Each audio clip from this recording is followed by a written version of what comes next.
दोस्तों, दुनिया भर में इन दिनों पेगासस की चर्चा हो रही है। वजह यह है कि पेगासस के जरिए कई देश की सरकार, वहां के पत्रकार, एक्टिविस्ट और विपक्ष के नेताओं की जासूसी कर रहे हैं। इसका खुलासा हाल ही में एक इन्वेस्टिगेशन में हुई थी। पेगासस पिछले कुछ दिनों से खबरों में है। पेगासस एक स्पाईवेयर है जिसे इजराइल की कंपनी NSO ग्रुप ने बनाया। हाल ही में ये खुलासा हुआ कि पेगासस का इस्तेमाल कई देश की सरकार जासूसी करने के लिए कर रही है। इस इन्वेस्टिगेशन में भारत का भी नाम आया है। खुलासे में ये भी हुआ है कि भारत के कई पत्रकार, एक्टिविस्ट और विपक्ष के नेताओं की जासूसी पेगासस से की गई है। इस रिपोर्ट के मुताबिक 180 से ज्यादा पत्रकार की जासूसी की जा रही थी। दरअसल पेगासस मामले का खुलासा करने में कई इंटरनेशनल न्यूज ऑर्गेनाइजेशन का हाथ है। इसमें फॉरबिडेन स्टोरीज और एनिमेस्टी नाम के ऑर्गेनाइजेशन मुख्य रूप से शामिल हैं। कैसे हुई ये पूरी इन्वेस्टिगेशन रिपोर्ट और कैसे दुनिया को ये पता चला कि पेगासस जैसे टूल्स प्राइवेसी पर कितना गहरा असर डाल रहे हैं, आइए जानते हैं। उससे पहले अगर आपने मेरा चैनल सब्सक्राइब नहीं किया तो सब्सक्राइब कर ले। पेगासस ग्लोबल जासूसी की इन्वेस्टिगेशन रिपोर्टिंग में दुनिया भर के 80 पत्रकारों ने हिस्सा लिया। लगभग 10 देशों के पत्रकारों ने मिलकर इसकी जांच की और इसमें 17 मीडिया ग्रुप शामिल रहे हैं। फॉरबिडेन स्टोरीज के मुताबिक इस इन्वेस्टिगेशन की शुरुआत 50,000 फोन नंबर के रिकॉर्ड के साथ हुई। इसे एमनेस्टी इंटरनेशनल और फॉरबिडेन स्टोरी ने मिलकर एक्सेस किया। इसके बाद फॉरबिडेन स्टोरीज के 2 पत्रकारों ने दुनिया भर के कई मीडिया हाउस से संपर्क करके उसे अपने साथ लाया।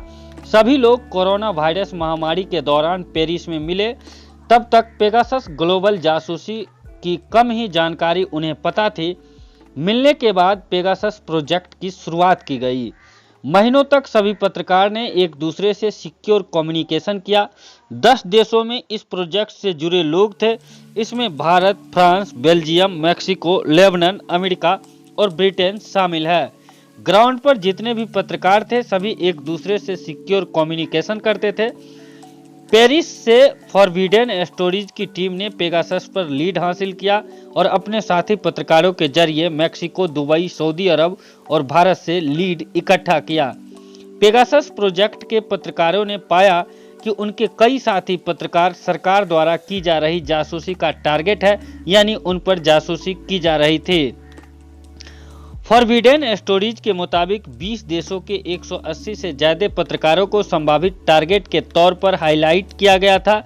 एमनेस्टी टेक ने इनमें से कुछ पत्रकारों का फॉरेंसिक किया और पाया कि उनकी निगरानी पेगासस के जरिए की जा रही थी। पेगासस प्रोजेक्ट के रिएक्शन के तौर पर कई बड़े बदलाव देखे गए। उदाहरण के तौर पर इजराइल की कंपनी NSO ग्रुप, जिसने पेगासस बनाया है, ये कंपनी अमेजोन का इंफ्रास्ट्रक्चर यूज करती थी। अमेजोन ने रिजेक्शन के तौर पर NSO ग्रुप को दिया गया इंफ्रास्ट्रक्चर शट डाउन कर दिया है।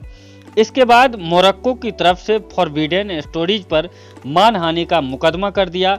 अब धीरे धीरे कई देश में इस जासूसी की जांच करने की मांग उठ रही है। उधर व्हाट्सएप हेड ने इसे प्राइवेसी पर बड़ा हमला बताया है, क्योंकि पेगासस व्हाट्सएप भी हैक कर सकता है। इतना ही नहीं, इन इन्वेस्टिगेशन रिपोर्ट से ये भी सामने आया है कि एप्पल के आईफोन भी पेगासस से सुरक्षित नहीं है।